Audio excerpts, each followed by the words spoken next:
Buongiorno, ben ritrovati con Focus TG, tanti collegamenti con i nostri inviati da tutte le province, tanta cronaca come sempre su Rete Veneta. Ricorderete l'agguato al cantiere della TAV a Montebello Vicentino, accadde diversi mesi fa, a maggio, quando un dirigente del cantiere venne picchiato con una mazza da baseball. È stato arrestato il presunto mandante e l'uomo che ha fatto da tramite con gli esecutori materiali. Secondo la ricostruzione degli inquirenti era già stata pianificata un'altra spedizione punitiva. Sentiamo la nostra redazione vicentina. Erano stati arrestati a settembre 3 cittadini italiani pluripregiudicati per reati contro il patrimonio e la persona, presunti autori della brutale aggressione avvenuta il 2 maggio all'esterno del cantiere TAV di Fracanzana di Montebello Vicentino ai danni del direttore tecnico della ditta Salcef SPA di Roma, ditta che si occupa della progettazione e messa in opera di rete ferroviaria a alta velocità. 20 secondi di brutale pestaggio, tutto immortalato dalle telecamere di videosorveglianza. I colpi con una mazza da baseball dopo averlo atteso bloccandogli la strada a bordo di un SUV. Ieri a Milano e Paderno Dugnano i carabinieri del nucleo investigativo di Vicenza, al termine di una lunga e articolata attività di indagine, hanno eseguito altre 2 ordinanze di custodia cautelare in carcere, arrestando quelli che gli inquirenti considerano il reale ideatore e mandante della spedizione punitiva, nonché colui che avrebbe fatto da tramite fra questi e gli esecutori materiali della spedizione punitiva. Misure che nascono dalla volontà degli investigatori di far luce sull'intera vicenda. Le cause del gesto sarebbero riconducibili verosimilmente a interessi finanziari e al potere di condurre appalti nel mondo imprenditoriale. Le indagini condotte dai carabinieri del nucleo investigativo hanno fatto emergere inoltre che il modus operandi, già collaudato nei pressi del cantiere dell'alta velocità a Montebello Vicentino, era pronto per essere messo in atto un'altra volta. Gli indagati avevano già pianificato un'altra spedizione punitiva, questa volta ai danni di un imprenditore edile lombardo con lo stesso movente. Solo gli arresti avvenuti il 20 settembre scorso ne hanno evitato la commissione che, secondo la ricostruzione degli inquirenti, era stata pianificata 5 giorni dopo l'esecuzione delle ordinanze. Tra poco andremo a Montecchio Maggiore con Luisa Bertini in diretta perché c'è un'escalation dei furti, sentiremo le ultime notizie. Intanto purtroppo gli incidenti stradali che hanno caratterizzato anche questi ultimi giorni, una notizia che dà il Gazzettino: la mamma morta 8 anni fa, il papà invalido e la vita che torna a spezzarsi. Mio fratello ce la farà, ha mosso un dito. È il fratello del fidanzato di Chiara Bortoleto che in questo incidente ha perso la vita, e su questa tragica vicenda rivediamo il servizio della nostra redazione trevigiana.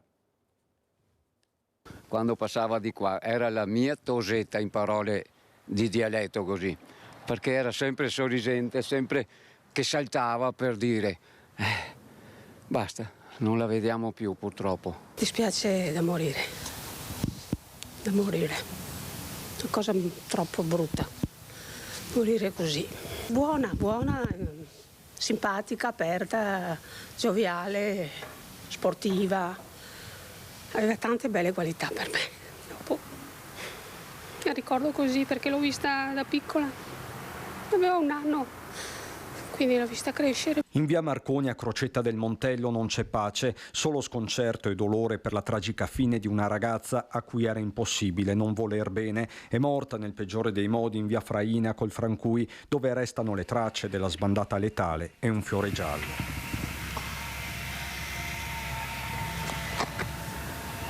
Sull'incidente costato la vita a Chiara Bortoletto, 25 anni, indagano i carabinieri, ma forse una parola definitiva sulla dinamica potrà arrivare solo dal ragazzo che si trovava in auto con lei, l'amico 23enne di Vidora, ricoverato in prognosi riservata in rianimazione al Cafoncello. Nelle scorse ore si è risvegliato, ma rimane intubato. Per lui ci sono speranze. Quello che sembra certo al momento è che alla guida dell'auto, una Mazda MX-5 Cabrio, ci fosse Chiara, anche se il mezzo era di proprietà del 23enne. La sbandata dopo una curva, una fuoriuscita autonoma, secca, a terra nessun segno apparente di frenata. A soccorrere i due è stato un cittadino straniero che si stava recando al lavoro in bicicletta. Con ogni probabilità, dicono anche i carabinieri, è riuscito a salvare la vita al ragazzo praticandogli il massaggio cardiaco. Chiara lascia papà Loris, mamma Flora e la sorella Francesca. La madre è rientrata in queste ore dall'estero, dove si era recata a trovare una sorella.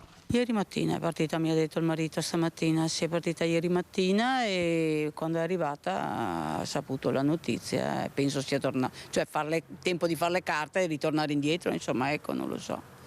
Comunque guardate, una famiglia meravigliosa. La disperazione, là, basta. Lui non parla, cosa vuoi che faccia? Piange, basta, e la figlia è uguale, ma non si può fare niente, basta. Se si riuscisse a sollevare di qualcosa, ma non si riesce a fare niente purtroppo. Attoniti anche gli amici. Victor è titolare del bar che Chiara frequentava. Una persona molto solare, molto vivace, sì, siamo tutti molto sconvolti da quello che è successo, insomma, da quando abbiamo ricevuto la notizia ieri, 2 giorni fa era qua, quindi sì, siamo rimasti tutti molto, sì, non ci credevamo, insomma. La comunità è una famiglia, quindi quando c'è male per qualcuno c'è male un po' per tutti e quindi altro non possiamo che a parole cercare di esprimerlo. Forse l'abbraccio servirebbe di più, ma siamo tutti vicini. Riproponiamo queste immagini e queste voci perché servano da deterrente, da monito per coloro che si mettono alla guida rischiando la vita e perdendola molte volte. Adesso andiamo a Montecchio Maggiore da Luisa Bertini in diretta perché c'è un'impennata di furti. Sentiamo i particolari in questo collegamento. A te, Luisa. Sì, buongiorno direttore, buongiorno ai nostri telespettatori. Sono in compagnia con il sindaco di Montecchio Maggiore, Gianfranco Trapula, proprio perché negli ultimi mesi c'è stata un'impennata di furti, si parla addirittura di un più 26% rispetto all'anno prima, furti in abitazione, parliamo anche di spaccate all'interno di auto e per questo c'è stato anche un importante incontro in prefettura qualche settimana fa, ma parliamo proprio di quello che è successo e di quello che vive la cittadina qui. Sì, da novembre a dicembre abbiamo avuto un incremento notevole di furti in abitazione, furti commessi da persone molto ben preparate perché velocissimamente rubano, vanno via velocissimi e lasciano la casa completamente in disordine, logicamente, depredando quello che trovano, di solito cercano oro piuttosto che denaro, non cose tipo computer o roba del genere che non gli interessa. E quindi io direi che sono dei professionisti che stanno agendo nel nostro territorio. Ecco, lei si è incontrato le settimane scorse in prefettura, un comitato per l'ordine e la sicurezza e da lì è partita l'idea di aderire a quelli che sono i controlli di vicinato e ieri tra l'altro c'è stata un'importante riunione con i cittadini per valutare insomma chi aderisce. Sì, con il prefetto abbiamo iniziato a ragionare su un percorso, su cosa fare. Naturalmente la prefettura sta agendo in maniera importante sul territorio facendo appunto delle azioni importanti e ne ha già fatte almeno 2 qui sul nostro territorio, ma soprattutto abbiamo deciso insieme col prefetto di attivare il controllo di vicinato. Questo percorso iniziato appunto qualche settimana fa si è così concluso, ma è solo in itinere. Ieri sera dove abbiamo fatto un incontro pubblico, quindi aperto a tutti i cittadini, dove abbiamo avuto veramente la presenza di tantissime persone in sala civica, era strapiena e soprattutto ancora di più l'adesione a essere cittadino attivo, cioè quello che farà le segnalazioni. 71 persone sono un numero notevole, ci consentono già di creare una rete di controllo di vicinato importante, quindi noi ci attiveremo a breve, nelle prossime settimane, già con queste persone, ma però se ne potranno aggiungere certamente delle altre, metteremo anche i modi per poter appunto dare la loro, per chi vuole di dare l'adesione e faremo degli ulteriori incontri per spiegare meglio a chi si presta a fare questo tipo di segnalatore, no? Per cosa va segnalato, come deve essere segnalato, in modo che la segnalazione sia una segnalazione veramente efficace. Perché loro praticamente saranno in contatto diretto con le forze dell'ordine, come funzionerà? Saranno suddivisi in zone, come sarà gestito il controllo di vicinato? Sì, molto brevemente, sinteticamente, il controllo di vicinato verrà diviso in zone, quindi ci saranno dei quartieri o delle zone, insomma, in base appunto ai nominativi che abbiamo ricevuto adesso, attiveremo nelle zone dove ci sono già le persone che si danno questa disponibilità. Saranno coordinate da un coordinatore di zona, quindi il coordinatore di zona vaglierà tutte le segnalazioni che arrivano, perché logicamente ci possono essere anche delle segnalazioni che non hanno diciamo, valenza per essere segnalate poi alle forze dell'ordine, quindi il coordinatore, che è una figura insomma, che dovrà fare un po' da vaglio, da selezionatore, nel momento in cui capisce che la segnalazione è valida, la gira immediatamente alla polizia locale oppure direttamente alle forze dell'ordine. Ecco, stiamo parlando di segnalazioni quando qualcuno vede, un normale cittadino vede qualcosa che gli pare strano, quindi non deve averne nessun tipo cioè non è che vada in giro a fare la sentinella o cose del genere, no, è una persona normalissima, conduce la sua vita normalmente, nel momento in cui vede qualcosa di strano, diciamo non si gira dall'altra parte oppure non sa a chi dare questa informazione, ecco, col controllo di vicinato ha la possibilità di dare l'informazione, questa informazione può essere importantissima perché entra in una rete che dopo fa in modo che le informazioni che arrivano da più punti creino veramente una mappatura e quindi capire bene come si sta muovendo la malavita o chi insomma vuole fare qualcosa di brutto. Ecco, quindi abbiamo sentito prossimi incontri anche per la gestione di questo sistema di controllo di vicinato, per mettere al corrente ovviamente i cittadini di come funzionerà. Per il momento da Montecchio è tutto, restituisco la linea allo studio. Grazie a Luisa Bertini, al sindaco di Montecchio Maggiore. Abbiamo saputo proprio adesso che c'è stato un gravissimo incidente sul lavoro a Riese Pio X, sta recandosi sul posto il nostro inviato Lucio Zanato. Sempre riguardo ai ladri, vediamo un titolo della Tribuna di Treviso: scopre i ladri e li insegue in centro a Mareno. I malviventi si erano nascosti nel giardino di Tina Miotto, un vicino ha cercato di acciuffarli ma ha temuto di essere picchiato.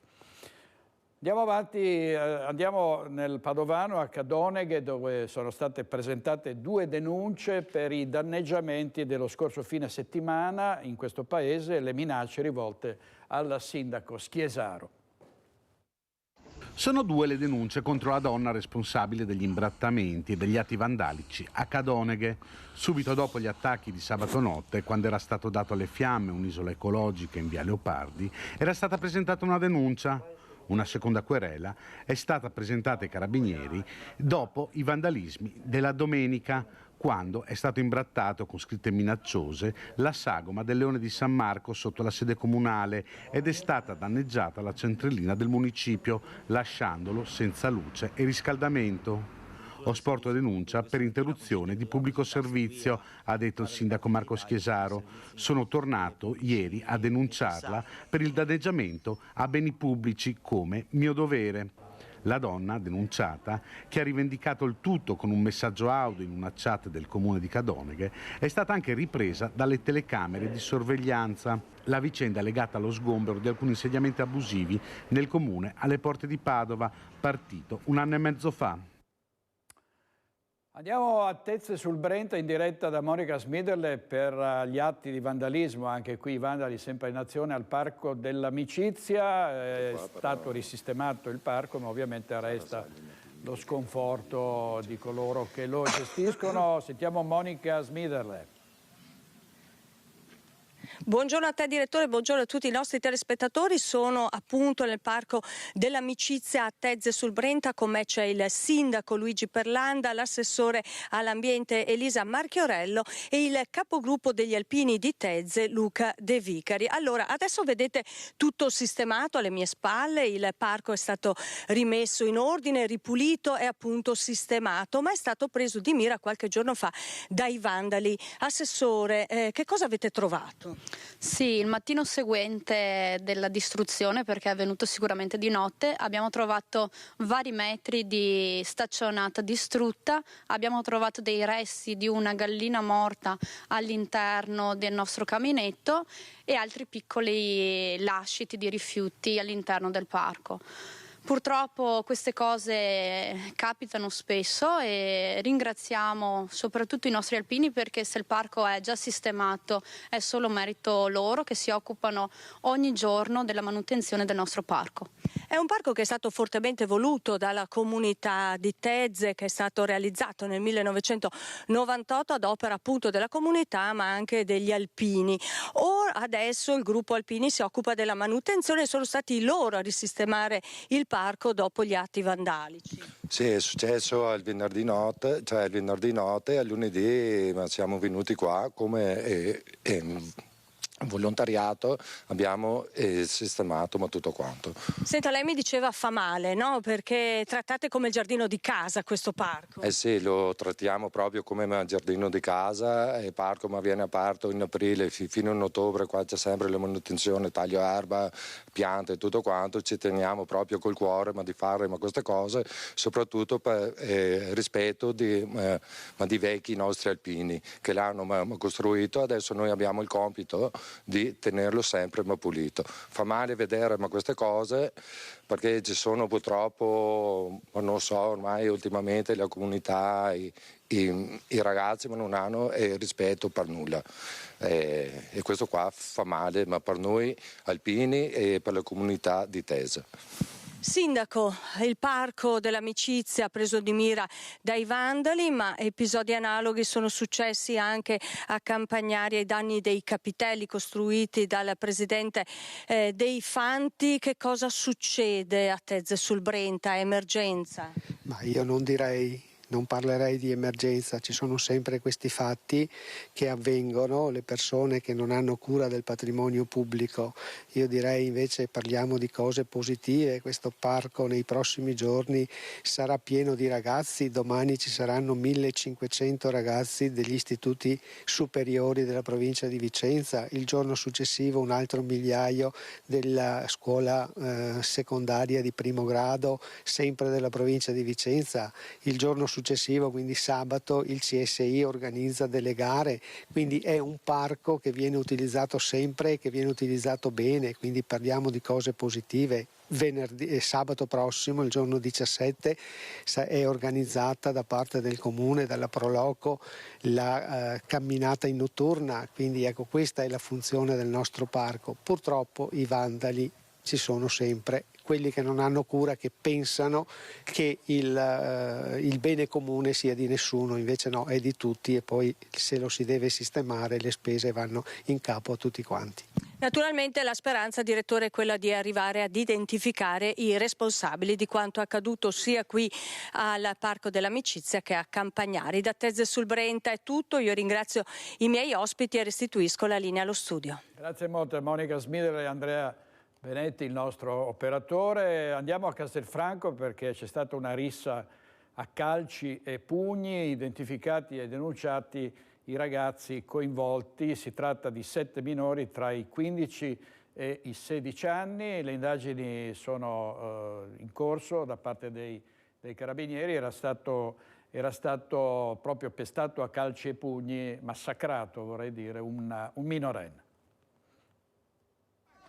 Sono stati tutti identificati i ragazzi che hanno partecipato alla rissa nell'autostazione di Castelfranco. Si tratta di 7 giovani delle province di Treviso e Padova, frequentanti istituti scolastici del luogo tra i 15 e i 16 anni. I carabinieri li hanno denunciati all'autorità giudiziaria minorile per reati che vanno dalle percosse alle lesioni agli atti persecutori. Le immagini della violenta lite erano finiti sui social, riprese fatte con i cellulari da numerosi ragazzi che hanno assistito alla scena. Video che sono arrivati anche nelle mani dei militari dell'Arma. Sono stati proprio gli studenti presenti all'accaduto che con senso civico si sono presentati spontaneamente dai carabinieri per riferire circostanze ed elementi utili alle indagini. Secondo una prima ricostruzione della vicenda, 3 dei partecipanti minorenni si sarebbero resi responsabili di atti di bullismo protratti nel tempo ai danni di un coetaneo, culminati con l'aggressione di giovedì scorso con schiaffi e pugni. Nel frangente, uno dei 3 bulli, unitamente ad altri 4 giovanissimi, avrebbero poi ulteriormente aggredito un secondo minore intervenuto in difesa del primo. Quest'ultimo, per la gravità delle lesioni ricevute, è dovuto ricorrere alle cure dei sanitari. Rimangono impresse le immagini della lite con calci e pugni e la violenza con la quale questi studenti si sono affrontati. Nonostante l'aggredito fosse a terra, continuavano a colpirlo sulla testa e sulla schiena. Minori senza nessuna remora, senza nessuna regola. Ora rischiano di risponderne davanti ad un giudice. Hanno parlato di disagio giovanile ieri in un convegno a Venezia Elena Donazzana, assessore al lavoro e all'istruzione della Regione del Veneto, la professoressa Vera Slepoi. Sentiamo su queste violenze giovanili cosa ha detto l'assessore Donazzana. Le scuole della formazione professionale, che sono la nostra bella eccellenza veneta, quando i ragazzi fanno qualche cosa che non va, non li sospendono, li mettono a fare lavori. Mi è capitato il ragazzo della formazione dell'alberghiero che ha dovuto rimettere a posto la ringhiera davanti a tutti, pennellare, pulire. Quell'altro che aveva invece sporcato i muri l'ha ridipinto. Quell'altro che aveva fatto, ragazza, un po' di bullismo, è stata mandata a fare i capelli, faceva la parrucchiera nella casa di riposo. È molto più educativo. È molto più educativo, dice Elena Donazzana. Lo scorso 3 febbraio i poliziotti della squadra mobile della questura di Treviso hanno ritracciato e messo in salvo un minore di appena 4 anni sottratto ai genitori affidatari dalla madre naturale del bambino, una 25enne straniera in Italia senza fissa dimora. Il bimbo, su disposizione dell'autorità giudiziaria che ne aveva accertato lo stato di abbandono, era stato collocato presso una famiglia che potesse offrirgli un ambiente stabile e protettivo. Periodicamente venivano assicurati incontri in forma protetta tra il minore e la madre, ma proprio nell'ultimo incontro, avvenuto lo scorso 2 febbraio, la 25enne aveva deciso di sottrarre il minore dandosi alla fuga e facendo perdere le proprie tracce. L'indagine ha consentito di individuare la donna e il bambino nel territorio di un'altra provincia e di intervenire prima che questa donna riuscisse a portare il minore oltre i confini nazionali. È una straniera deferita all'autorità giudiziaria e dovrà rispondere anche penalmente per la sottrazione di questo minore, quindi un vero e proprio sequestro di persona, storie dolorose che purtroppo ci tocca raccontare spesso. Ragazzi sempre protagonisti di fatti di cronaca nera, un ragazzo in treno senza biglietto e con una bicicletta rubata è stato fermato e denunciato dalla polizia ferroviaria a 20 anni. Schio sale sul treno in partenza per Vicenza, ha una bicicletta rubata che non dovrebbe avere e non ha il biglietto ferroviario che invece dovrebbe avere. Lui ha 20 anni, è di origine ucraina ma ha la cittadinanza italiana. Una pattuglia della polizia ferroviaria lo nota mentre sale sul treno con la bici da donna. Il giovane rifiuta di fornire le proprie generalità e inizia a insultare gli agenti con frasi oltraggiose e minacciose davanti agli altri viaggiatori per l'intero percorso fino a Vicenza. Accompagnato negli uffici della Polfer, in stazione, il ventenne è risultato essere pregiudicato per reati contro la pubblica amministrazione e il patrimonio. La bicicletta, grazie a un riscontro con la polizia locale Alto Vicentino, risulta rubata a Marano Vicentino, a una signora. Per questo il ventenne è stato denunciato in stato di libertà per ricettazione, oltraggio, minaccia e rifiuto di fornire le proprie generalità a pubblico ufficiale. Adesso andiamo a Venezia perché è intervenuto anche il ministro Piantedosi sull'espulsione di un jihadista che ha vissuto un anno a Mestre, che secondo il ministro degli interni stava preparando degli attentati. Andiamo subito da Ilaria Marchiori. Sì, buongiorno direttore, buongiorno ai nostri telespettatori. Ci troviamo qui a Mestre in via Piave, una delle zone che ormai conosciamo fin troppo bene, perché è una delle zone dove si è concentrata negli anni maggiore criminalità e dove si concentrano anche più e più volte i controlli delle forze di polizia. Come hai anticipato tu poco fa, l'annuncio è arrivato proprio ieri sera dal ministro dell'interno Piantedosi, l'ha fatto anche attraverso un post social in cui si leggeva: un cittadino tunisino vicino ai gruppi jihadisti e sospettato di voler commettere attentati terroristici è stato rimpatriato nel suo paese d'origine. Si tratta tra l'altro di un tunisino 28enne, si è poi precisato, e che risultava segnalato dalle autorità tunisine come radicalizzato in arrivo in Italia con una nota diramata da una delle strutture della Digos nel territorio italiano. In realtà la sua comparsa in città, dunque a Venezia, risale all'aprile 2023, dunque quando si è presentato spontaneamente in questura per una richiesta di protezione internazionale. A quel punto è stato fotosegnalato, gli sono state prese le impronte digitali per consentire poi di identificarlo, e in effetti è stato successivamente identificato come proprio l'uomo oggetto della segnalazione arrivata dalla Tunisia nel 2022.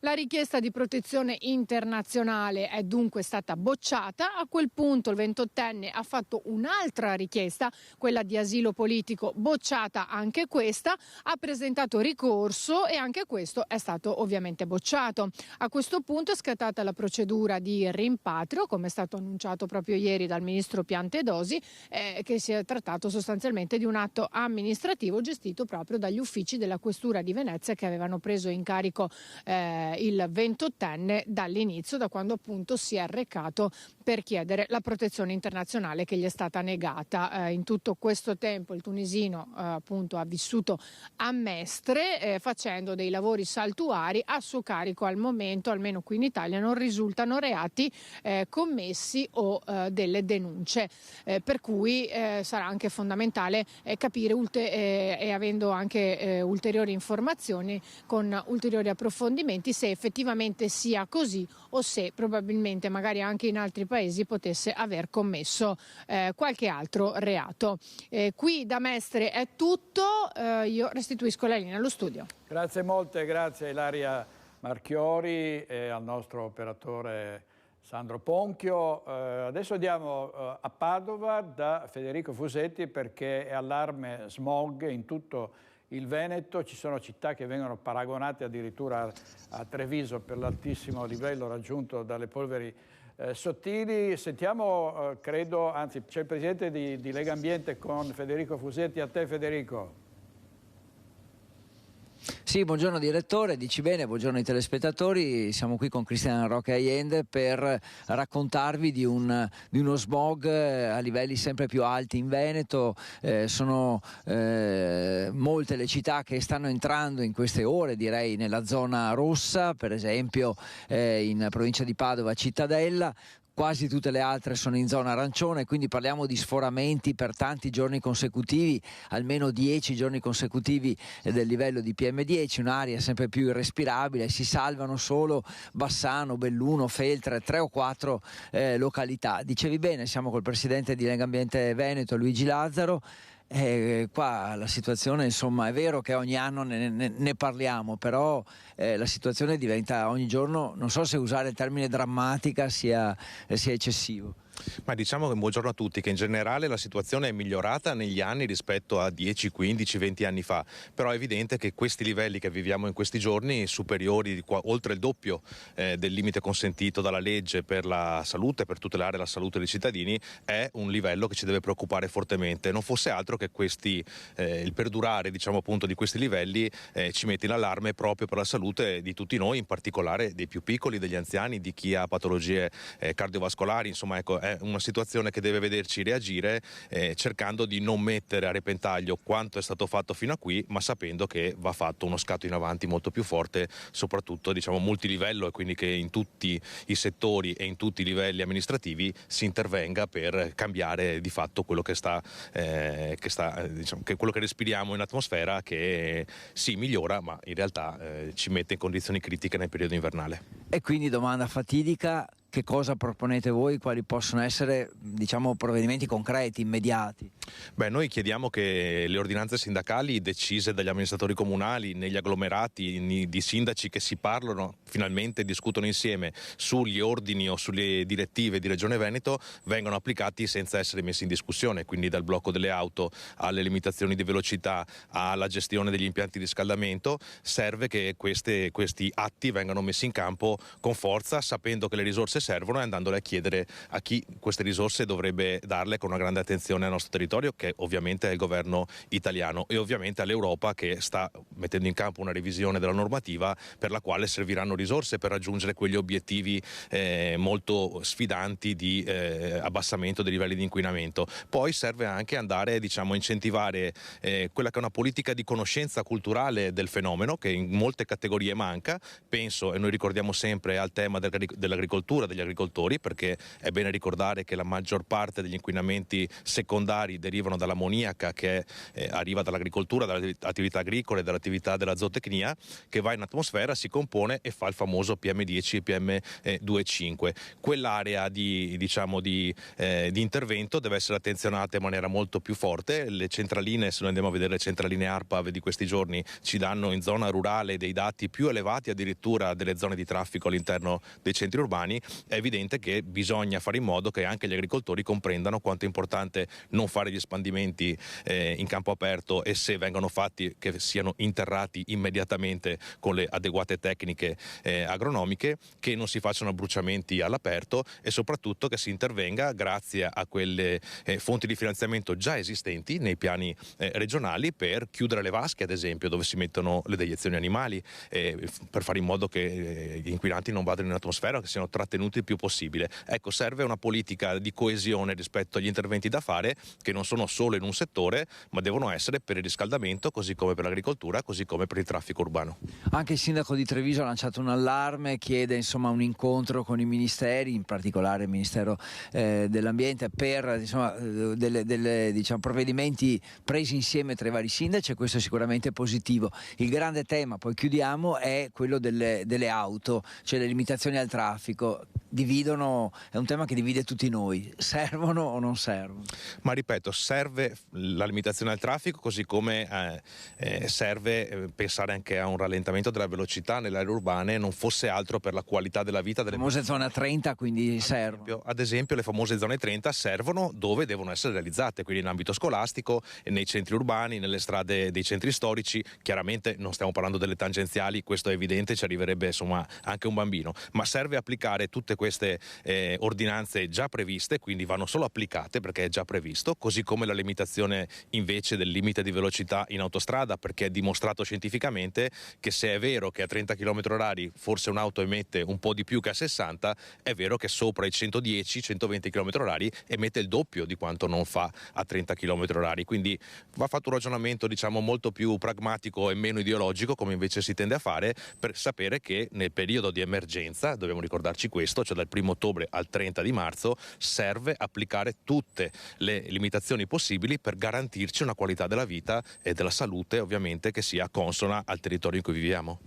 Grazie a Luigi Lazzaro, Presidente di Legambiente. Insomma, di lavoro ce n'è da fare e siamo in piena zona emergenziale, in periodo emergenziale. Direttore, a te la linea. Grazie molto a Federico Fusetti, a Cristian Rocche e a Allende. Poi ci collegheremo con Edi Kaliman da Treviso, perché abbiamo sentiremo anche il sindaco di Treviso Mario Conte, presidente dell'ANCI, ancora sull'allarme smog. Ma vi diamo adesso una notizia di cui vi abbiamo parlato in apertura di questo notiziario, la pubblica adesso Treviso Today. Incidente sul lavoro nel vivaio, è morto un operaio schiacciato da un muletto, è successo a Riese Pio X. Andremo tra poco da Lucio Zanato, ma abbiamo già delle immagini del luogo della sciagura. Vedete, questo è l'interno di questa azienda florovivaistica, dove ovviamente sono arrivati i carabinieri, gli operatori del SUEM e tutti coloro che hanno cercato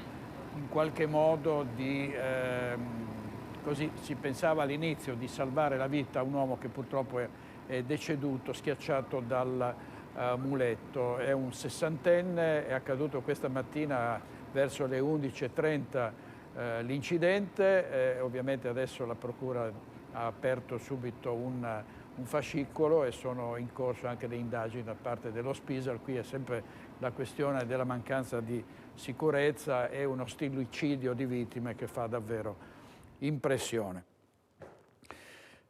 Ancora la cronaca, 2 donne, madre e figlia, scomparse a poche ore di distanza l'una dall'altra e in 2 posti diversi. È accaduto ai piedi dei Colli Euganei, una drammatica coincidenza.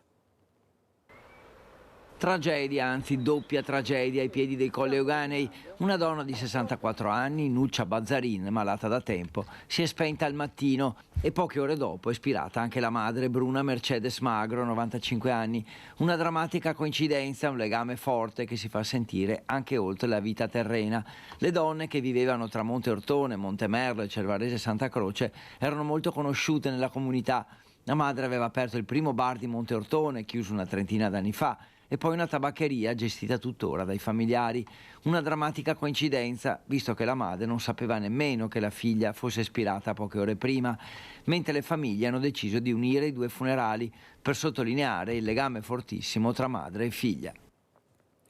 Mezzo chilo di droga sequestrata dai carabinieri di Padova in 2 operazioni contro lo spaccio di sostanze stupefacenti. Addirittura c'è stato uno di questi spacciatori che aveva ingoiato parecchi ovuli. Sentiamo. I carabinieri di Padova lo avevano notato da tempo. Si tratta di un 30enne tunisino disoccupato e senza fissa dimora, con precedenti legati alla droga. L'uomo è stato pedinato per più giorni, notando che fosse solito sostare nelle vicinanze dell'Ikea in zona Padova Est, sotto il ponte Darwin. A seguito di un controllo, l'uomo ha gettato un involucro nella sterpaglia ed è stato visto portare qualcosa alla bocca. L'uomo ha subito negato di aver ingoiato qualcosa, ma quando è stato portato in caserma per essere controllato ha rigettato 7 involucri da 14 grammi di eroina. Gli uomini dell'Arma hanno anche recuperato l'involucro gettato, dove erano contenuti quasi 4 etti di eroina. Il 30enne è stato arrestato. I carabinieri di Selvazzano inoltre hanno sequestrato ad un 29enne albanese, già ai domiciliari per reati di droga, più di 1 etto di cocaina nascosta in un vano sotto il volante della sua auto. L'uomo è stato quindi arrestato e portato in carcere.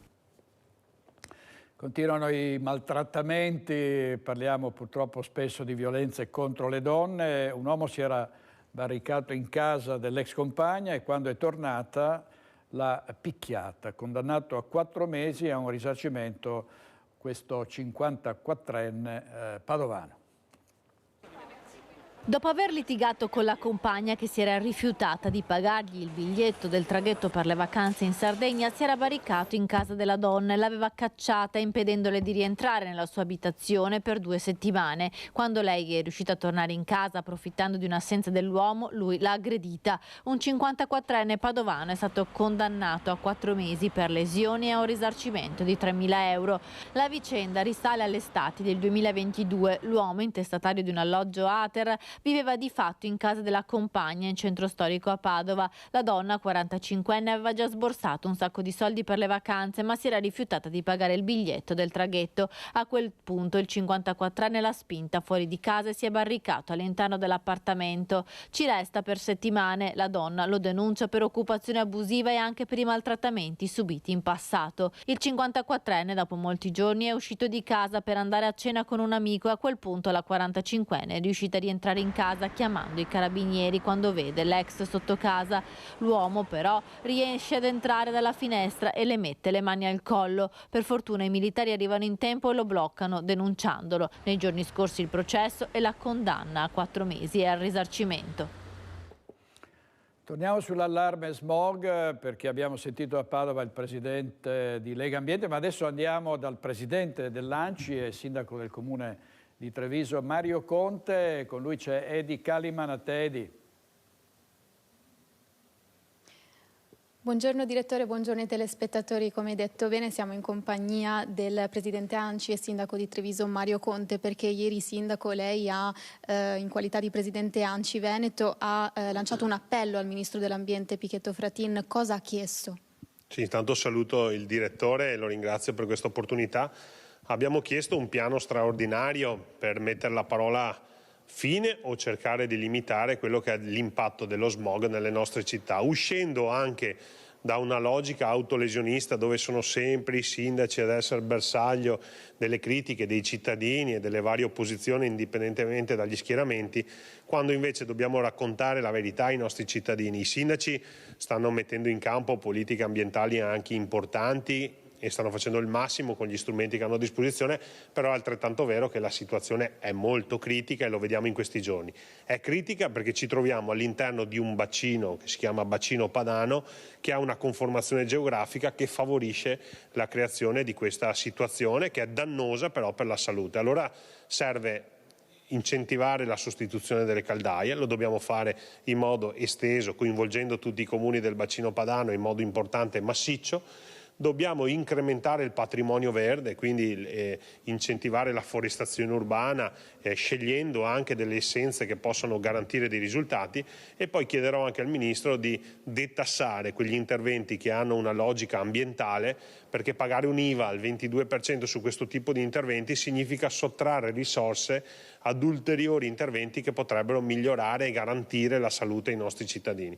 Quindi 3 richieste che porterò al Governo, ma che porteremo anche al Parlamento europeo, in Europa, perché per mettere la parola fine a questo problema, che ripeto non è un problema di Treviso, di Padova, di Vicenza, è un problema di tutto il bacino padano, serve innanzitutto la volontà e serve anche un piano straordinario di investimenti. La sua richiesta arriva in un momento particolare. Per Treviso ci sono livelli record di sforamento di concentrazione di polveri sottili in questi giorni. Lei prima ci diceva fuori microfono non possiamo sempre aspettare le piogge.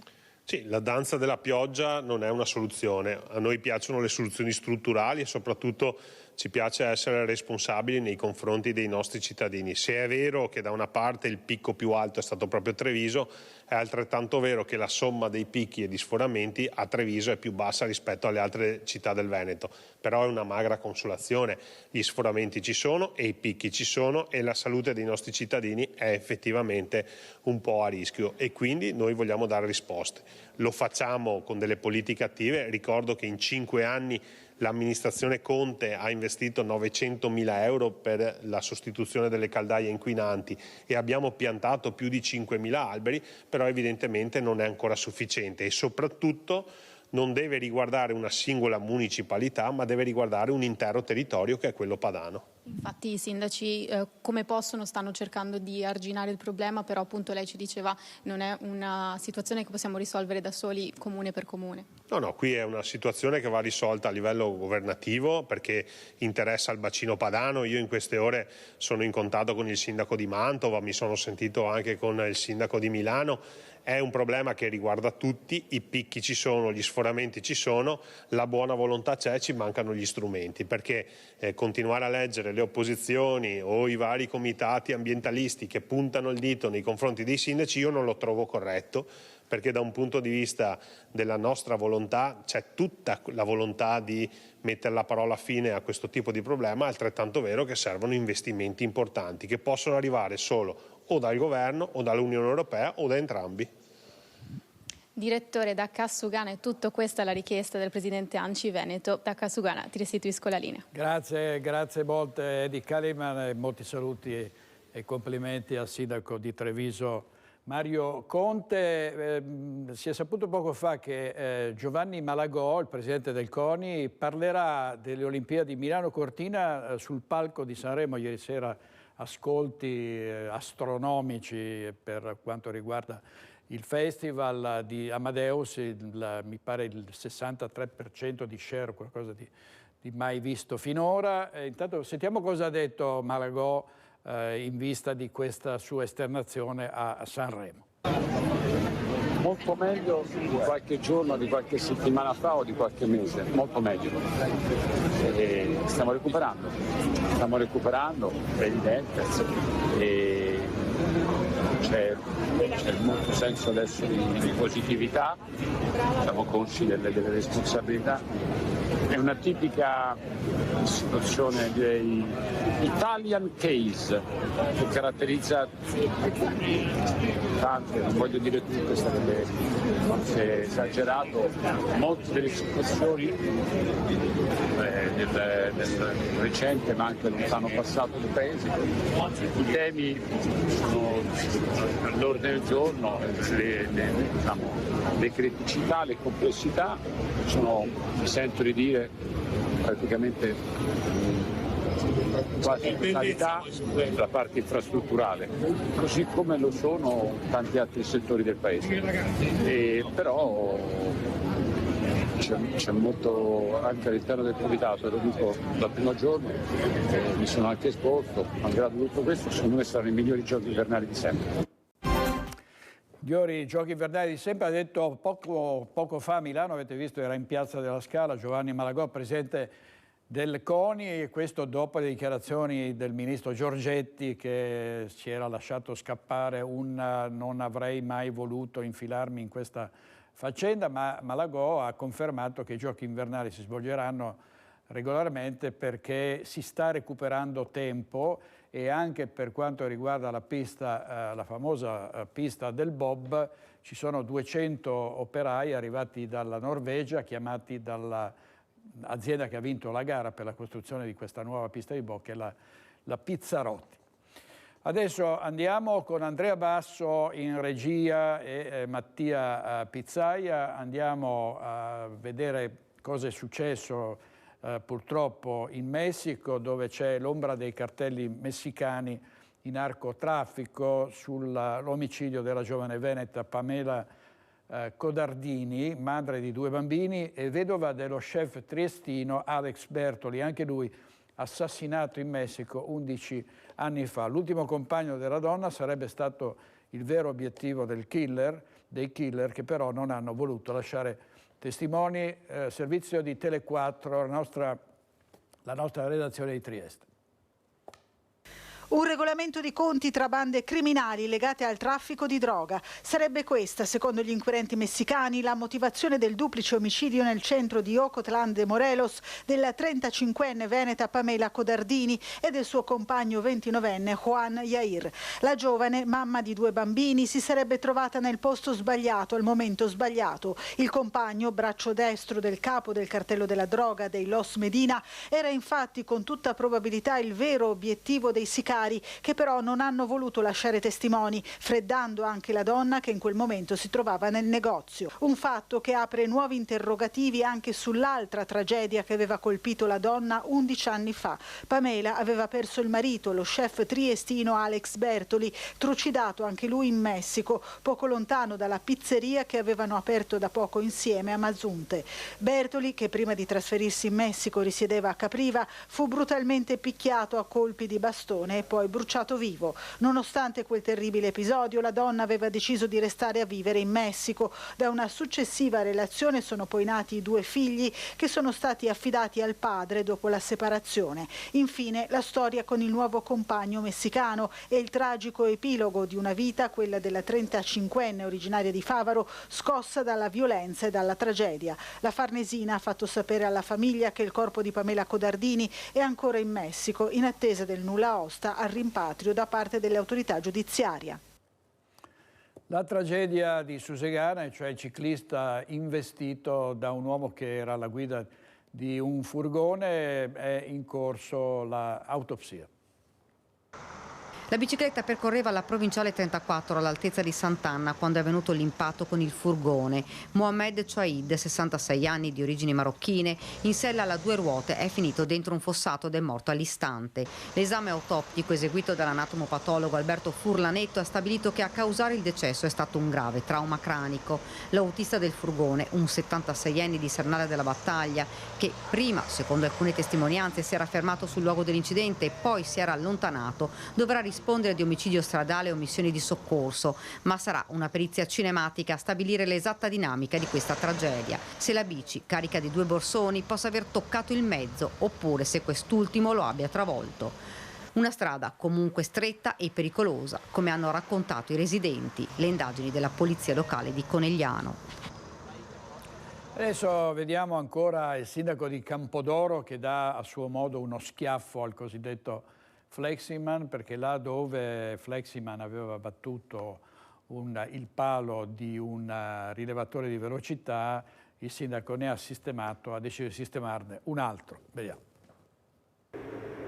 Per niente intimorito dal fenomeno Fleximan, anzi più convinto e determinato che mai, il sindaco di Campodoro Gianfranco Vezzaro ha deciso di posizionare lungo una delle vie più trafficate del suo comune, dove gli automobilisti non rispettano mai i limiti di velocità, correndo ben più forte dei 70 km/h, un nuovo sistema di rilevazione della velocità, un Velocar. Si tratta di uno strumento che funziona in maniera bidirezionale, quindi prende da una parte e anche dall'altra, quindi da chi arriva da Villafranca verso Campodoro e viceversa. È uno strumento che viene installato fisso per il momento qui in Via Balla, ma può essere spostato anche da altre parti. Abbiamo altre vie che hanno queste criticità. Può essere utilizzato esclusivamente con il presidio della polizia locale. Il punto di Via Balla dove verrà posizionato è lo stesso dove c'era fino a poco tempo fa un velobox centrato da un'auto durante un incidente stradale. In questo periodo il fenomeno Fleximan e i suoi emulatori, che si stanno accanendo contro autovelox, velobox e cartelli stradali con il limite dei 30 km/h, sta creando non pochi problemi e spese ai sindaci che nei loro comuni hanno sistemi di rilevazione della velocità, ma altre tipologie come dossi e semafori non sono sempre strade percorribili per fronteggiare automobilisti indisciplinati. Il problema dei dossi è la rumorosità e molte volte quando si posizionano poi chi abita vicino ti viene a chiedere di toglierli perché di notte soprattutto non fanno un rumore assordante.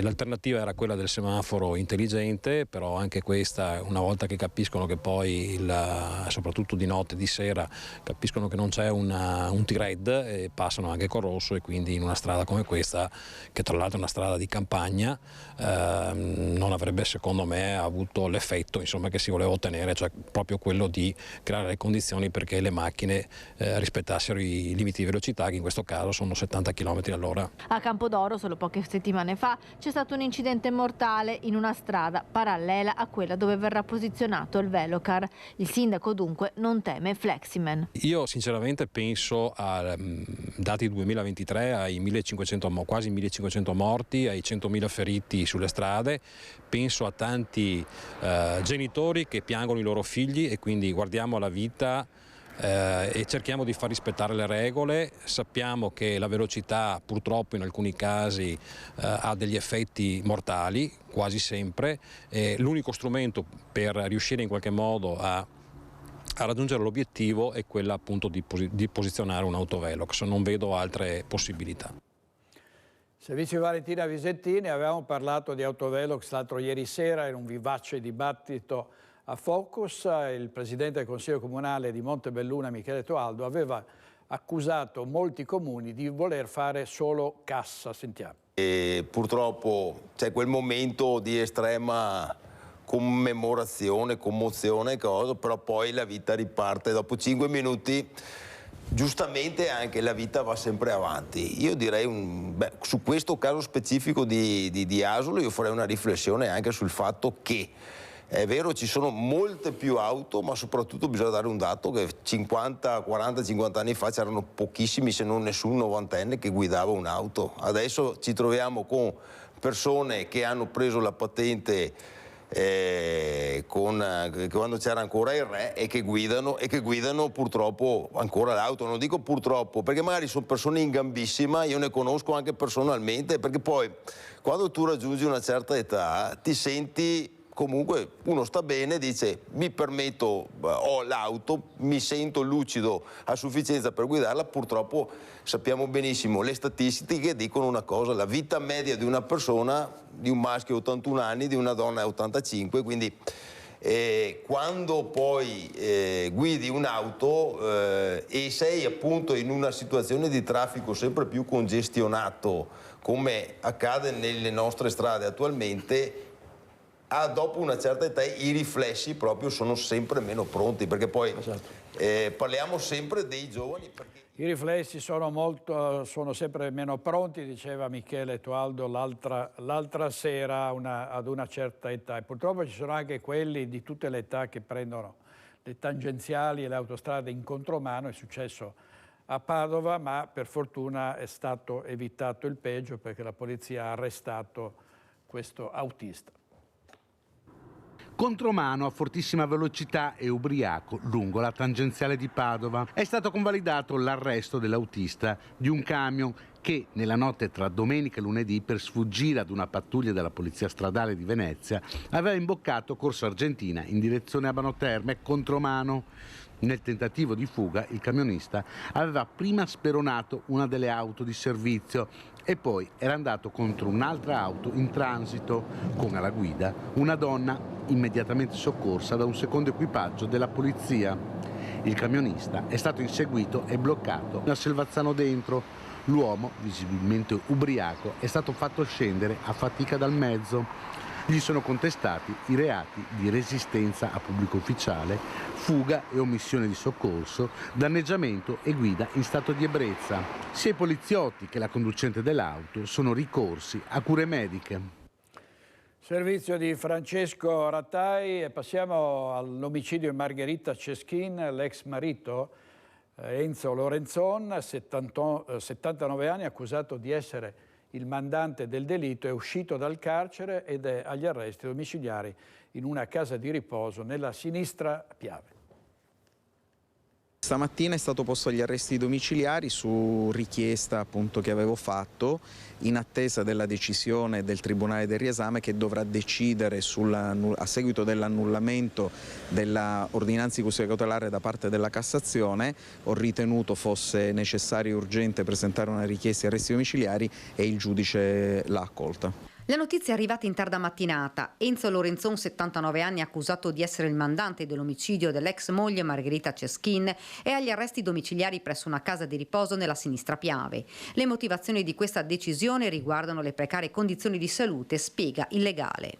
Evidentemente forse ha inciso anche il fatto che il procuratore generale della Cassazione, in sede di conclusioni nell'udienza appunto che abbiamo fatto nelle scorse settimane, per Lorenzon aveva richiesto l'annullamento con rinvio al Tribunale del Riesame di Venezia, stante la mancanza di eccezionali esigenze cautelari che sono quella condizione che può determinare la carcerazione di un ultrasettantenne. Rimangono in carcere il 38enne Sergio Antonio Lorenzo, accusato di essere uno degli esecutori materiali del delitto, difeso ora dall'avvocato Mauro Serpico, e il 41enne Juan Maria Guzman, ritenuto uno degli intermediari, assistito dall'avvocato Fabio Crea. Attendiamo le motivazioni della Cassazione e quindi la fissazione entro breve tempo da parte del Tribunale del Riesame, che dovrà decidere a questo punto sussistenza della tenuta indiziaria e quindi non solo sulle esigenze cautelari, e quindi confidiamo in una valutazione più ampia e ancora più favorevole. Insomma, presto, se la decisione dovesse essere favorevole agli indagati, potrebbero aprirsi le porte del carcere anche per i due domenicani.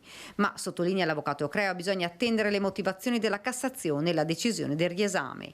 Intanto si attende l'estradizione dalla Spagna di uno dei due presunti esecutori materiali del delitto, fuggito poco dopo l'omicidio. L'altro, che si troverebbe sempre in Spagna, non sarebbe stato per ora rintracciato. Margherita Ceschin era stata trovata morta il 24 giugno scorso nella sua abitazione a Conegliano, uccisa barbaramente, senza pietà.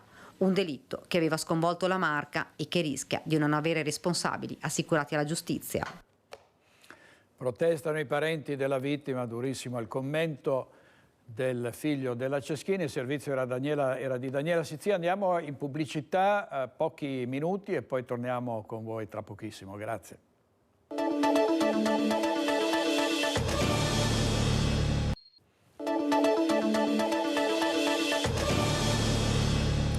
Nuovo in diretta con Focus TG. Abbiamo sentito prima l'ottimismo del presidente del CONI Giovanni Malagò per le Olimpiadi Milano-Cortina, di cui parlerà sul palco di Sanremo, ma c'è una tegola sulla costruzione della pista da bob. La Procura di Belluno avvia un'indagine sulla demolizione della pista da bob, intitolata al grande campione Monti, la pista da bob a Cortina. Il fascicolo aperto dopo un esposto ambientalista senza indagati per verificare la regolarità dei lavori. Il nodo è l'esistenza o meno di un vincolo paesaggistico sul vecchio impianto. E sulla nuova pista da bob siamo andati sentire i residenti a Cortina d'Ampezzo, nella Perla delle Dolomiti, per sentire cosa ne pensano. Delle Olimpiadi del 2026 i media continuano a parlare. Con oggi nel countdown siamo a meno 2 anni esatti, ma la gente se ne accorge? Secondo me le Olimpiadi sono sempre una buona cosa. Atleti che arrivano, gente che arriva, quindi io la vedo in maniera positiva. Senti un clima olimpico? Assolutamente no, minimamente. No. È grave? Sicuramente, bisognerebbe pubblicizzarlo un po' di più. Sì, ci si pensa, sarà un evento importante. Tutte le ultime Olimpiadi, a cominciare da Atene, un fallimento. E quindi quelle di Cortina? Altrettanto. Tutti i programmi televisivi ne parlano. Quindi va tutto bene? Sì, e siamo contenti, felici. Speriamo che vada tutto bene, dai. Non è molto ottimista? No, l'ottimismo bisogna sempre averlo, sempre. Grazie. E lei delle Olimpiadi? Mancano 2 anni esatti con oggi. Sì, sono felice che siano qua in Italia, primo. Secondo, di sicuro faremo bellissima figura. Penso che siano soldi buttati via, perché la provincia ha bisogno di ben altro che le Olimpiadi a Cortina. No, non me ne frega niente. Le Olimpiadi non le interessano? Come tutto, dai. 2 anni e le Olimpiadi. Benissimo, contenti. Benissimo. Sente questa atmosfera di Olimpiadi? Sì, ci tengo. C'è chi al countdown non ci fa caso, chi lamenta la poca promozione dell'evento, chi ha serie perplessità sulla complessa questione riguardante il rifacimento della pista da bob Eugenio Monti. 2 anni alle Olimpiadi no, non mi interessa proprio niente.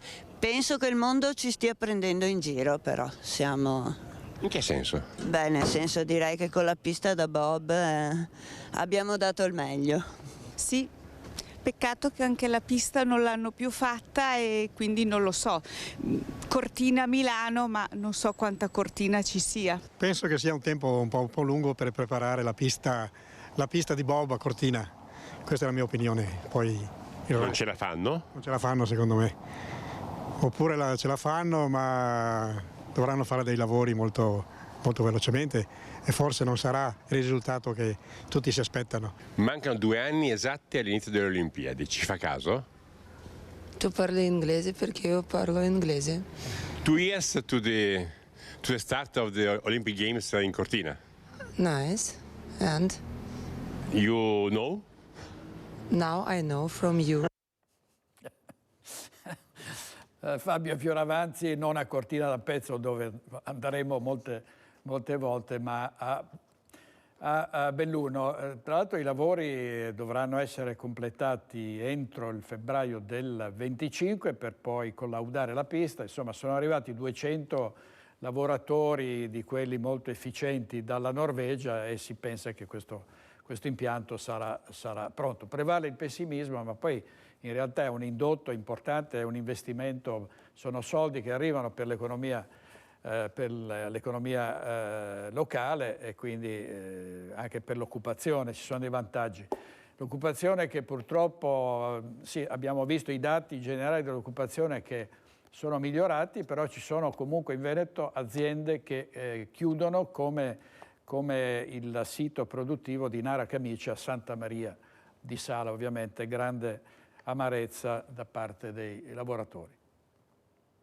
Probabilmente chiudiamo a brevissimo e dopo 35 anni di lavoro siamo a casa. Per i 24 dipendenti la notizia è arrivata come un fulmine a ciel sereno. L'azienda che produce camicie con lo storico marchio Nara ha deciso di chiudere il sito produttivo di Santa Maria di Sala e subito è scattata la protesta dei sindacati che hanno manifestato insieme ai lavoratori prima davanti alla sede della CGIL e della CISL di Mestre e poi davanti agli uffici regionali di Veneto Lavoro, dove i rappresentanti hanno incontrato l'azienda. E noi avevamo da subito evidenziato che secondo il nostro punto di vista l'azienda aveva intenzione di uscire da Santa Maria di Sala. Loro ci avevano sempre confortato dicendoci che invece questo non era e purtroppo invece oggi siamo di fronte a una chiusura che lascia a casa 20 persone più altre 3. Abbiamo fatto molte proposte per provare a trovare delle soluzioni che potevano essere anche un lavoro a distanza, insomma oggi si fanno accordi del genere. Abbiamo chiesto quali erano le condizioni poi di eventuali proposte su altre sedi, quindi speravamo insomma che oggi l'azienda venisse con qualcosa di più concreto. Con la mediazione della Regione l'azienda ha proposto di incontrare individualmente i dipendenti nei prossimi giorni per discutere le prospettive future, compreso un possibile trasferimento in altre sedi come Milano. Quindi è in programma un nuovo incontro azienda-sindacati e poi azienda-sindacati Veneto Lavoro. Siamo appena all'inizio. Non abbiamo visto molta apertura da parte dell'azienda, però vedo che c'è un gruppo molto unito di lavoratori e di lavoratrici, quindi penso che questa unione ci farà molto bene, ci darà forza per andare avanti e portare a casa il meglio. Le prospettive insomma preoccupano i dipendenti, mentre i sindacati chiedono la cassa integrazione straordinaria per i mesi che serviranno a trovare una soluzione definitiva che non impoverisca il territorio veneziano. Servizio Filippo Fois, intanto gli artigiani della CNA del Veneto ritengono che l'economia regionale sia entrata in una fase di stallo. Le nostre previsioni per il 2024 sono confermate dal focus dei 10 indicatori. Abbiamo una crescita del PIL dello 0,7% e un arretramento per quanto riguarda la crescita dei consumi e degli investimenti. Dopo un paio d'anni di crescita impetuosa, nel 2024 gli investimenti in Veneto sono destinati ad una brusca frenata. Il primo focus dell'anno dell'Osservatorio Economia e Territorio di CNA Veneto conferma un'economia in stallo.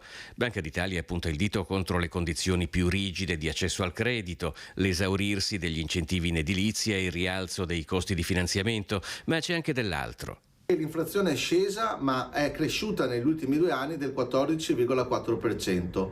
Pesa sulle famiglie e pesa sugli investimenti delle imprese. C'è un calo strutturale del numero delle imprese e soprattutto delle imprese artigiane che o si trasformano e crescono oppure chiudono per sopraggiunti limiti di età, e da questo punto di vista dobbiamo lavorare per far incentivare l'imprenditoria giovanile e la propensione all'imprenditorialità. Negli ultimi 4 anni il Veneto ha perso quasi 8.300 imprese, 4.800 solamente tra le imprese artigiane, in particolare quelle legate al manufatturiero e all'edilizia. I problemi per la nostra economia, comunque, arrivano anche e soprattutto da oltreconfine, dove i vari scenari di crisi hanno aperto una situazione di profonda incertezza. Lo scenario internazionale sta pesando in maniera importante, la situazione del canale di Suez, le crisi della geopolitica poi abbattono anche sulle piccole e sulle microimprese, ed è per questo che va fatta un'azione, un colpo di reni importante per sostenere il nostro Made in Italy e sostenere anche una ricollocazione del Veneto sullo scenario internazionale. E un altro barometro della crisi è anche quello delle spese di condominio che rallentano, cioè tantissime persone, più che in altri periodi degli ultimi anni, hanno difficoltà a pagarle. Un padovano su 3 non paga le spese di condominio. Questo emerge dai dati in mano all'ANACI, una delle principali associazioni di categoria che rappresenta gli amministratori di condominio. Il 30% dei condomini è insolvente. Il rischio è che vengano messi a repentaglio i servizi per gli utenti che invece pagano regolarmente. Nei condomini la morosità spesso 1 o 2 condomini ha difficoltà. Qui bisogna trovare delle soluzioni. Se queste difficoltà sono riconosciute dal condomino moroso si riesce sempre a risolvere, ma spesso ci sono dei condomini che non hanno difficoltà e non pagano. Quindi in questi casi l'articolo 63 dell'attuazione del codice civile li impone all'amministratore di fare il decreto ingiuntivo. Solo con questo si riesce a portare avanti la situazione del condominio, anche perché le bollette della luce, del gas, ma anche i servizi vari costano, e se non paghi immediatamente non riesci a ottenere il servizio. Molti gli aspetti che devono essere controllati dagli amministratori di condominio. Sono infatti quasi 2000 le cause che ogni anno coinvolgono gli amministratori padovani. Molta attenzione va prestata alla privacy, soprattutto per quanto riguarda la videosorveglianza. In un condominio qui vicino, un custodio, quindi un portiere di un condominio, dopo che aveva avuto la sua informativa ad hoc per il trattamento dell'impianto di videosorveglianza, quindi che sapeva tutti i ruoli che doveva assumere per vedere queste riprese o per non darle appunto ai condomini, si è fatto corrompere da una condomina e gli ha praticamente dato le riprese di tutta un'intera giornata. Ecco, anche questa cosa qui noi siamo responsabili in prima persona. Altro indice di una situazione difficile è quello dei negozi sfitti. Gli affitti sono sempre più alti e tanti negozianti non ce la fanno. Andiamo a Bassano del Grappa, vediamo. Serrande abbassate o vetrine dimenticate, uno ad uno chiudono i negozi nel centro storico di Bassano, un effetto domino che racconta oggi una fotografia preoccupante di una città che perde dal suo cuore pulsante sempre più attività commerciali. Siamo in via Giacomo Matteotti, nel cuore del centro storico della città, e in pochi metri sono 5 negozi che hanno chiuso l'attività. Ma non solo in via Giacomo Matteotti, negozi chiusi in via Marinali, via Jacopo da Ponte, via Vittorelli e in tutte le zone più frequentate del centro città. Purtroppo molti proprietari degli immobili pretendono dei canoni di affitto talmente alti da non poter rendere profittevole un'attività economica. Affitti cari che spaventano gli esercenti, attività che chiudono o si spostano lontano dal centro. La soluzione potrebbe essere calmierare gli affitti da parte delle amministrazioni comunali, ovviamente aiutare a calmierare gli affitti, quindi mettere in contatto la domanda con l'offerta. Investire molto di più sul turismo. Il turismo, abbiamo visto, fa la differenza, ma non è ancora sufficiente per garantire questo indotto di persone, quindi dobbiamo aumentare ancora di più gli investimenti. Calmierare gli affitti e puntare al turismo, chiedono questo i commercianti per illuminare il futuro centro storico, ma se parliamo di presente, il buio sembra far da padrone. Ogni negozio che chiude abbiamo una luce in meno che va a illuminare la città e quindi più buio, meno segnale di sicurezza, perché non possiamo dire che Bassano non sia sicura, però l'impatto visivo è comunque spiacevole e questo non lo possiamo nascondere.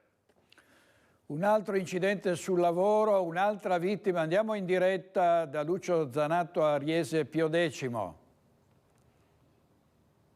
Sì, buongiorno direttore, buongiorno ai telespettatori di Rete Veneta. Sono in via Camiane, qui siamo a Vallà di Riese Pio X e dietro alle mie spalle c'è l'azienda Florovivaistica. Dentro l'azienda Florovivaistica oggi intorno alle 11 è arrivato un fornitore di torba con il proprio camion, si dice, non sono ancora certe le generalità, comunque sembrerebbe un 74enne, per fare uno scarico di torba all'azienda Florovivaistica.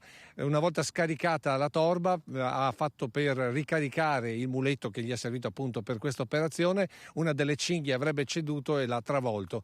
Quello che vedete alle mie spalle è ovviamente una delle partenze dei vigili del fuoco arrivati subito sul posto per cercare di dare un aiuto, ma purtroppo per l'uomo non c'è stato nulla da fare. Tra l'altro una fatalità, nel senso che oggi non doveva essere qui lui, ma doveva essere il figlio.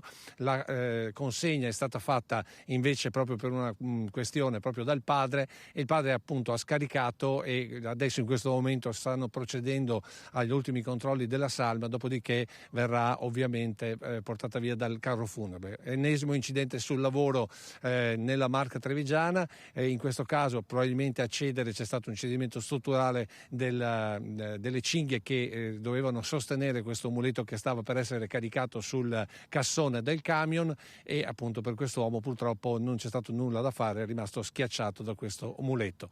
A te direttore. Grazie molte Lucio, grazie. Poi ovviamente nei nostri telegiornali stasera altri particolari di questa ennesima tragedia. Vediamo la storia di Marco, una storia che ci porta a Venezia.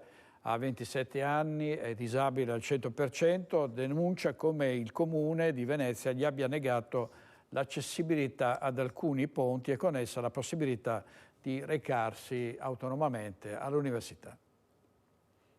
Sono Marco, 27 anni, ho una malattia genetica, si chiama atrofia muscolare spinale, che mi porta comunque a vivere dalla nascita su una carrozzina elettrica. Marco abita a Venezia, città che ama e adora, nonostante la difficoltà oggettiva di spostarsi sulle 4 ruote della sua carrozzina elettrica. A me Venezia piace molto, è una città in cui mi piace vivere, vorrei vivere sempre.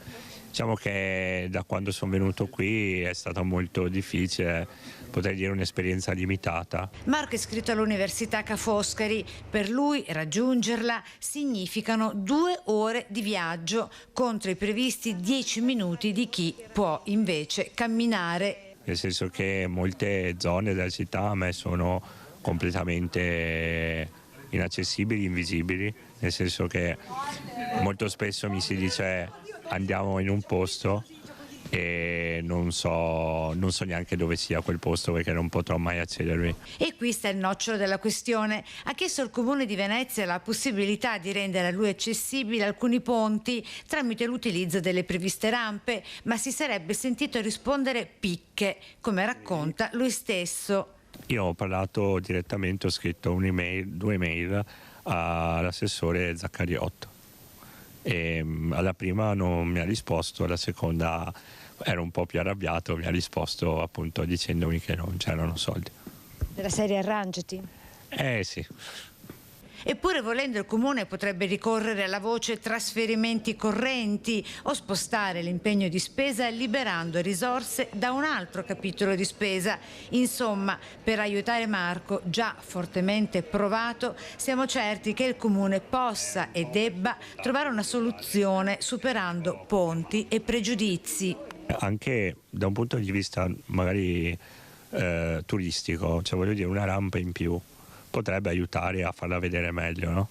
Quindi cioè, nel senso, secondo me da un punto di vista della mobilità anche per me, però anche per altre persone, insomma, potrebbe aiutare, ecco, cercare di capire anche la situazione.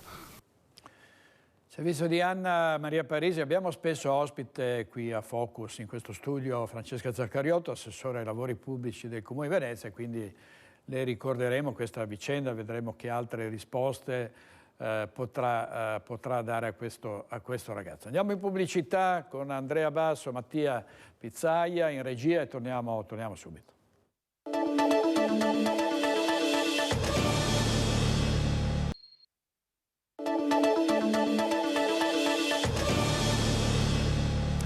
Imponente manifestazione degli agricoltori che assediano Roma con centinaia di trattori, ma poi ci sono altre manifestazioni che invece sfuggono all'attenzione. Noi cerchiamo di dare voce ai cittadini che in questo caso al quartiere Parco Città di Vicenza si mobilitano per salvare dalla cementificazione l'ultimo parco della zona. Sentiamo.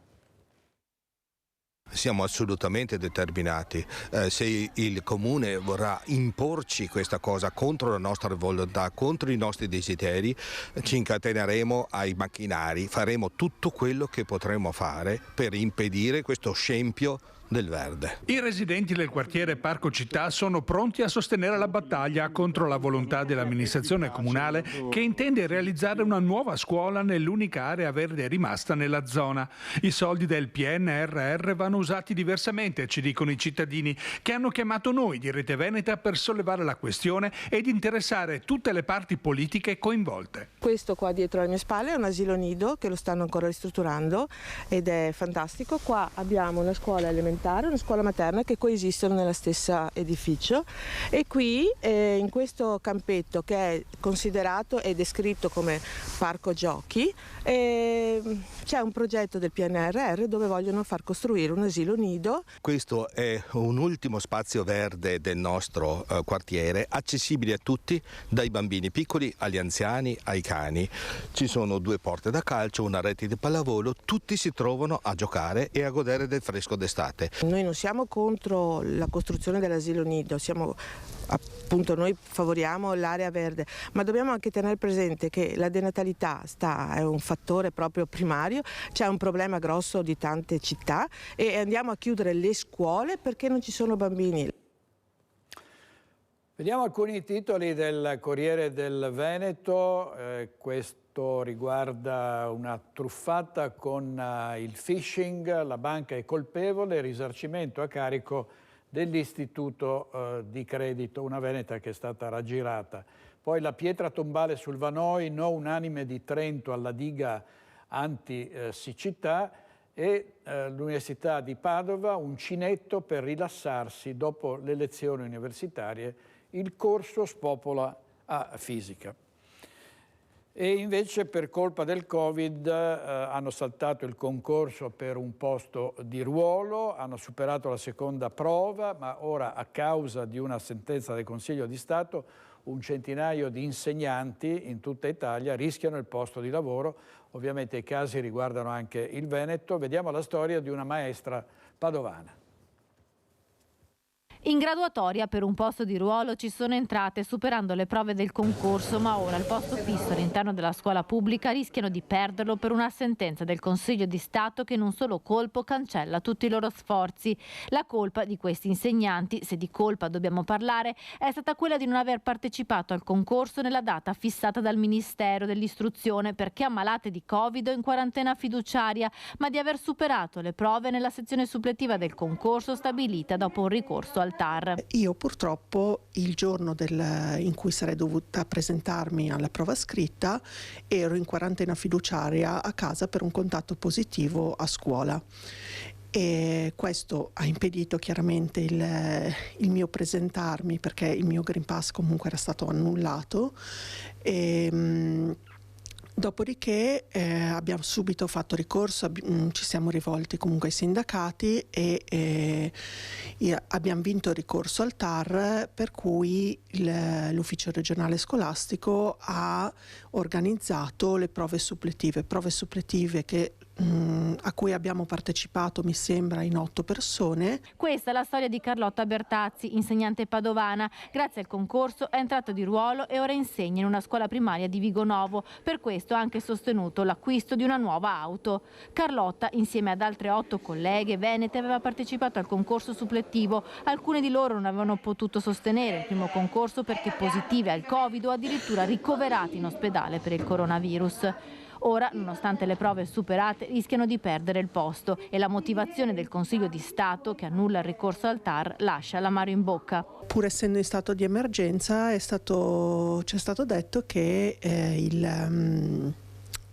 i motivi per cui noi non ci siamo presentati al concorso erano meri impedimenti individuali. Oltre il danno, la beffa il rischio anche di avere meno punti in graduatoria per il prossimo anno. Non verrà conteggiato il punteggio relativo al superamento del concorso.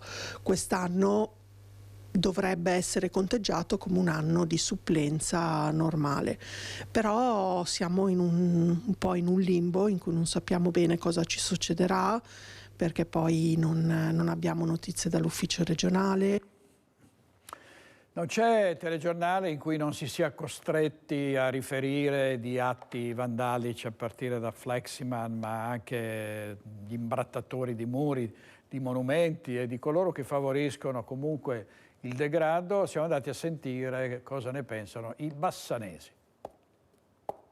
Sono in costante aumento in tutto il territorio episodi di vandalismo e di bullismo tra i giovani. Ebbene, cosa ne pensano i bassanesi di questo preoccupante fenomeno in ascesa? Glielo abbiamo chiesto. Anch'io ho 2 nipotini, sono piccoli ancora, però sono molto preoccupata di questi fenomeni perché come soluzione le scuole, i genitori, ci sarebbero tante soluzioni, però è difficile e un mondo proprio sta peggiorando. Sono in costante aumento un po' in tutto il territorio i fenomeni di vandalismo, baby bulle. Insomma, cosa bisognerebbe fare? Magari intervenire di più nelle scuole, promuovere un senso civico? Tanti centri sportivi per i ragazzi e far di tutto perché il sport porterebbe via queste idee malsane, no? I giovani bisogna che si impegnai. C'è poco da fare, ci vorrebbe ancora la naia. Così finiscono di divertirsi e hanno qualcuno che gli dà un input di educazione e di stile di vita. Lo so che quello che sto dicendo è impossibile di mettere in atto, però qualcuno che insegni, oltre ai genitori, ma purtroppo i genitori lavorano, non hanno il tempo come di una volta, ai tempi miei, che io avevo la mamma a casa, e allora per cui qualcuno che un anno di bacchettamento e li mettono in riga. E proprio nell'anno in cui Venezia commemora i 700 anni dalla morte di Marco Polo, la corte del famoso esploratore è ampiamente degradata. A denunciarlo l'attore veneziano Alessandro Bressanello. Venezia celebra i 700 anni dalla scomparsa di Marco Polo. Nel corso dell'anno a lui saranno dedicate varie iniziative. A lui si ispira il Carnevale 2024 con il suggestivo titolo Ad Oriente, il mirabolante viaggio di Marco Polo. Ma basta abbandonare il flusso di turisti all'altezza di San Giovanni Crisostomo e raggiungere Corte Seconda del Milion per trovarsi di fronte a questo spettacolo davvero poco edificante. Devo dire che è un vero peccato che in questo anno di celebrazioni di Marco Polo, i 700 anni, nessuno abbia pensato a ripulire i luoghi dove si presume fossero le case del Polo. Alessandro Bressanello, una lunghissima carriera da attore e regista tra cinema, teatro e televisione, per quasi un decennio coordinatore artistico del Carnevale, abita proprio qui e ha denunciato il degrado in cui versa questa zona di Venezia. Nessuno si è preoccupato, assessori vivono a decine di chilometri dalla città e dicono che mai visto, non so niente, nessuno di me dice niente. Beh certo, nessuno di te dice niente, ma non ti preoccupi neanche di informarti. Chi si è informato, ad esempio il Times, il prestigioso quotidiano di Londra, perché imbrattamenti e graffiti hanno i giorni contati. Per fortuna che a Venezia ci sono dei bravi veneziani, in particolare l'associazione Masegni e Nissioletti, che già in diversi luoghi della città a fine marzo si sono presi l'impegno di venire a ripulire. Io intanto mi metto il cappello originale afghano che ricorda molto quello di Marco Polo e aspetto pazientemente, non tanto per me, ma per la città e per tutti gli ospiti che vengono a vedere la casa. Martedì prossimo la tradizionale sfilata dei carri allegorici di Carnevale a Treviso, e Treviso si appresta ad accogliere 60.000 persone e la sfilata sarà trasmessa in diretta sulla nostra Antenna 3.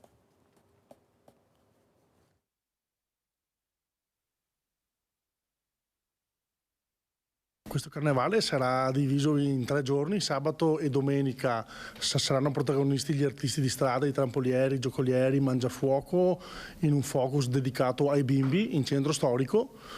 Martedì, come è per il 5º anno organizzato da Carnevali di Marca, ci sarà la grande parata di carri allegorici. Una festa lunga 3 giorni, quella del tanto atteso Carnevale di Marca. Dopo le sfilate e gli spettacoli per i bambini nelle piazze della città, come da tradizione Treviso si prepara ad accogliere il corteo dei carri allegorici nel pomeriggio di martedì grasso, che attraverserà il centro storico. 60.000 le persone attese. Un evento che coinvolgerà la città di Treviso a 360 gradi. Abbiamo investito molto come amministrazione comunale anche sull'aspetto della sicurezza, perché riteniamo assolutamente fondamentale questo, perché un carnevale sicuro è un carnevale anche più bello. Delle staccionate che verranno messe anche alla limitazione, diciamo, dell'accesso al pubblico verso i carri, quindi una protezione maggiore. Partenza alle 14.15 da Piazzale Burchiellati e poi la sfilata nel percorso che costeggia le mura cittadine. La giuria dalle mura decreterà il carro vincitore, che per la prima volta assegnerà non uno ma ben 3 premi: miglior carro, gruppo e coreografia. La sostenibilità e l'ambiente, i temi più gettonati per i carri. I gruppi spontanei sono sempre più anche sensibili all'ambiente e alla sostenibilità.